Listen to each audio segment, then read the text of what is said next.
Aujourd'hui, je vais te résumer un autre livre sur la psychologie, intitulé Persuasion. Je vais t'expliquer 6 stratégies psychologiques à adopter avec les autres. Mais avant, abonne-toi à la chaîne, et like la vidéo pour nous aider à nous développer, merci. Honnêtement, plus je lis de livres sur ce sujet, plus cela me fait peur, car je réalise à quel point il est facile de manipuler quelqu'un. Ce qui est le plus effrayant, c'est que la majorité des tactiques dont je vais parler dans ce résumé sont tellement subtiles que notre esprit conscient ne les détecte pas. Elles opèrent de manière inconsciente, un peu comme une sorte de pilule magique. Imaginez que vous donnez cette pilule à quelqu'un avant de lui parler, et soudain, cette personne commence à vous croire ou à agir différemment. Elle pense être en contrôle et avoir pris une décision rationnelle, mais ce n'est pas le cas. Prenons l'exemple d'une expérience. Un homme au physique séduisant s'approchait de femmes au hasard dans un centre commercial pour leur demander leur numéro de téléphone. Donner son numéro à un inconnu est une décision risquée, et naturellement, beaucoup refusaient. Mais curieusement, cet homme obtenait davantage de réponses positives lorsqu'il abordait les femmes devant une certaine boutique. Savez-vous laquelle? Non, ce n'était pas une parfumerie ni une chocolaterie, mais un fleuriste. Les fleurs étant associées à la romance, elles influençaient inconsciemment le comportement des femmes, les rendant plus enclins à donner leur numéro. Après l'expérience, on a demandé aux participantes si la boutique avait influencé leur décision. Et elles ont toutes répondu « Bien sûr que non, ma décision n'a pas été influencée ». Dans une autre expérience, un homme demandait à des femmes dans la rue un rendez-vous, mais cette fois-ci, les chercheurs voulaient tester l'influence d'un objet qu'ils tenaient à la main. Un objet en particulier augmentait significativement les réponses positives.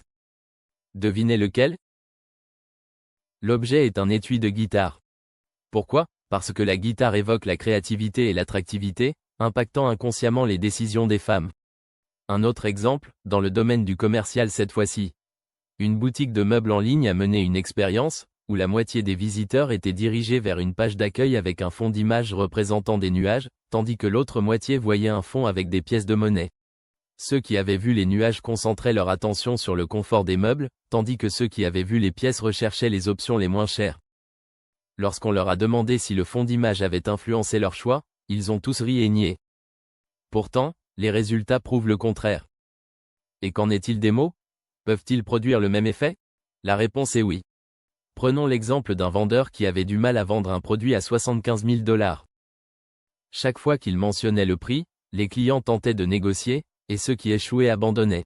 Il a alors changé de stratégie. Avant d'annoncer le prix, il plaisantait en disant « Je vais vous facturer $1 million pour ce produit ». Après cette petite phrase, presque personne ne contestait le prix de 75 000 $. Pourquoi? Parce que ce montant semblait soudainement raisonnable en comparaison avec $1 million. Autre exemple, des marketeurs voulaient que des clients testent une nouvelle boisson énergétique. Beaucoup refusaient, ce qui est compréhensible, car il s'agissait d'un produit inconnu. Les marketeurs ont alors demandé aux participants s'ils se considéraient comme aventuriers. Une majorité a répondu oui, et ces mêmes personnes ont ensuite accepté de tester la boisson. Ces exemples montrent comment des éléments simples peuvent influencer nos comportements sans que nous en soyons conscients. Un exemple personnel, un banquier m'a parlé d'un produit d'investissement. Je n'étais pas intéressé jusqu'à ce qu'il me dise « Ce produit, je le recommanderais même à ma propre mère ».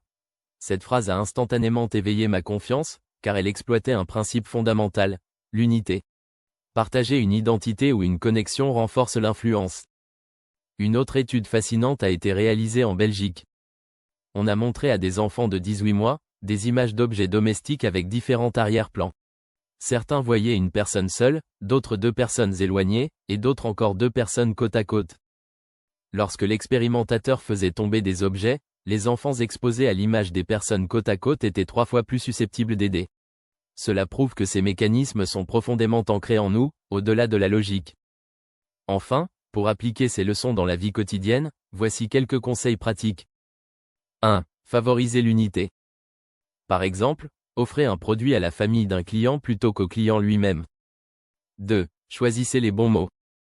Préférez demander un conseil, plutôt qu'un avis. 3. Créez un environnement motivant. Décorez votre espace en lien avec vos objectifs. 4. Adaptez le moment, et demandez une augmentation après avoir reçu des retours positifs. 5. Préparez le terrain. Avant de délivrer votre message, mettez la personne dans l'état d'esprit approprié. 6. Soyez éthique. une influence manipulatrice peut se retourner contre vous. En résumé, l'objectif n'est pas seulement de mieux persuader, mais aussi de reconnaître ces tactiques pour s'en protéger. Nous sommes tous vulnérables à ces influences subtiles, alors restez vigilants et réfléchissez avant de répondre à une demande. Merci d'avoir regardé jusqu'à la fin. Si vous avez aimé, n'oubliez pas de liker et de vous abonner à la chaîne pour ne pas rater les nouvelles vidéos. Dites-nous en commentaire ce que vous en avez pensé, et je vous donne rendez-vous dans une prochaine vidéo.